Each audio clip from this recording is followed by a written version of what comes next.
మన భవిష్యత్ బాగుండాలంటే మళ్ళీ మన జగన్ మావయ్యని గెలిపించుకోవాలి. సిద్ధమా?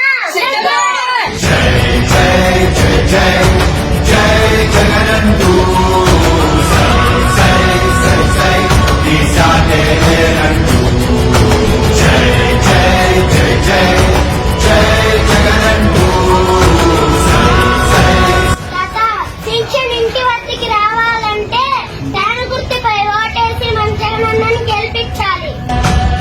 ప్రతి ఇంటి గడపని తొక్కినదే, ప్రతి ఓటుని ఒడుపుగా పట్టినదే, మన గుర్తుని చెవితగా చెక్కినదే నువ్వేగా. రాజన్న రాజ్యం తెచ్చినదే, జగనన్నని రాజును చేసినదే, నిరుపేదల రాతలు మార్చినదే.